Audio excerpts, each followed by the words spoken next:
Donc, vous avez reçu votre nouveau compte de taxe municipale, là, probablement dans les dernières semaines.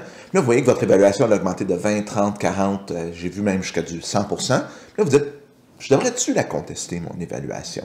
Donc, aujourd'hui, on va regarder, est-ce que ça vaut la peine de contester son évaluation municipale? Si oui, dans quelles circonstances, dans quelles conditions? Et qu'est-ce qu'on doit faire pour contester notre évaluation municipale? Avant de parler beaucoup du mécanisme de contestation, je veux vous dire que si vous êtes pour contester l'évaluation municipale de manière officielle, je vous suggère que ça vaille la peine. Parce que des fois, des gens peuvent dire, je vais contester mon évaluation pour la faire baisser de 10 000 $. Mais les frais que vous allez engager versus les économies de taxes que vous allez faire, ça ne vaudra pas la peine. Dites-vous qu'une demande officielle, ça peut vous coûter jusqu'à 700 000 $, 800 000 de frais total si on inclut les rapports d'évaluateurs plus les frais de contestation. Mais si vous êtes pour sauver 50 $ de taxes par année, posez-vous la question si ça vaut vraiment la peine. Puis si ça vaut la peine, bien, écoutez le reste de la vidéo, ça va vous donner de l'information sur comment le faire. Donc, est-ce que je devrais la contester, mon évaluation municipale? Bien, la première chose à faire, c'est vérifier est-ce que le prix marqué dessus est bon. Donc, ce qu'il faut comprendre, c'est que si on parle du 1er janvier 2023, le montant inscrit, c'est la valeur de votre propriété en date du 1er juillet 2021. Donc, si le montant inscrit est 600 000, par exemple, est-ce que vous pensez que votre propriété valait 600 000? Si vous n'êtes pas sûr, bien, vous demandez à votre courtier, vous appelez un évaluateur agréé, vous faites des recherches sur JLR ou partout sur Internet pour trouver des comparables vendus à votre propriété en date du 1er juillet pour voir si le chiffre mentionné fait du sens ou si ça n'a pas d'allure. Je reviens avec l'exemple de 600 000. Il est marqué 600 000, mais vous avez des comparables qui vous parlent de 500 000 de façon assez évidente. Bien là, vous avez peut-être une bonne base pour pouvoir regarder plus loin si ça vaut la peine de contester votre évaluation municipale.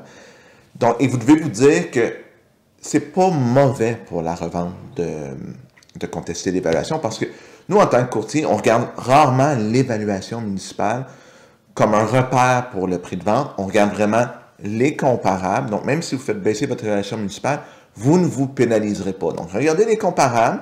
Si les chiffres vous donnent l'impression que votre maison est surévaluée, là, poussez ça plus loin, puis on va en parler à la prochaine étape de ce que vous devez faire pour contester l'évaluation municipale.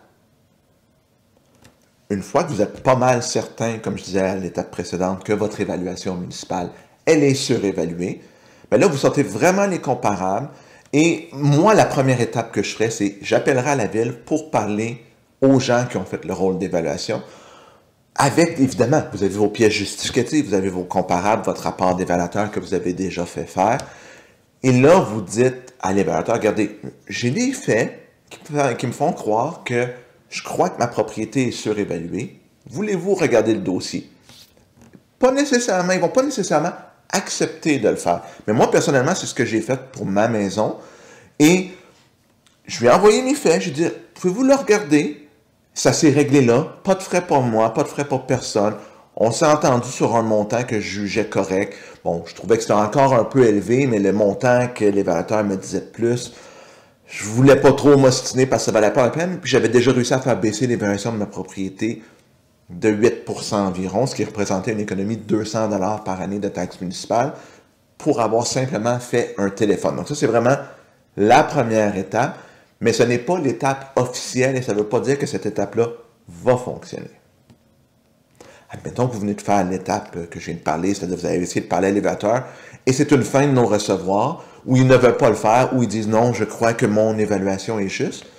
La prochaine étape, c'est quand vous regardez sur votre avis d'évaluation, il y a une méthode pour contester avec les frais applicables. Les frais applicables, en général, c'est quelques centaines de dollars. Vous avez une date à respecter, souvent qui est le 30 avril de l'année en cours.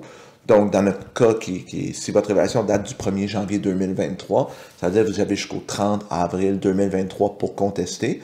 Et vous allez formuler une demande, envoyer vos pièces justificatives pour que le dossier soit analysé par les autorités compétentes, par le mécanisme officiel versus le mécanisme officieux que je parlais avant.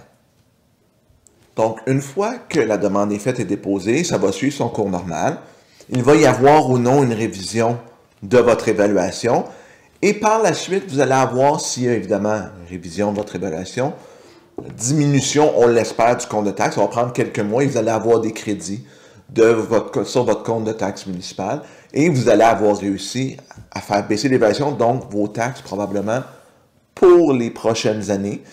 Puis, si vous réussissez, ben, félicitations. Puis, si vous ne réussissez pas, ben, dites-vous que malheureusement, vous avez suivi le processus et peut-être que les informations que la Ville avait étaient réelles. Mais je vous dirais que la plupart du temps, si on est assez convaincu puis on a un dossier assez bien étoffé pour se rendre à l'étape de la contestation, c'est quand même rare qu'on voit des échecs. C'est sûr que si vous arrivez à la contestation puis vous dites « Ah, moi je pense que… » puis vous apportez pas vraiment de faits concrets sur papier, des informations tangibles, que ce soit des listes de rénovation avec des rapports d'évaluation, ben là, dans ce cas-là, vous risquez de vous faire mal dans le sens où vous ne gagnerez pas votre cause, mais si vous avez un dossier bien étoffé, c'est très rare qu'on voit des échecs. Si vous avez vécu un échec, vous le mettrez en commentaire parce que honnêtement, je pense que j'ai vu ça une ou deux fois seulement dans ma carrière.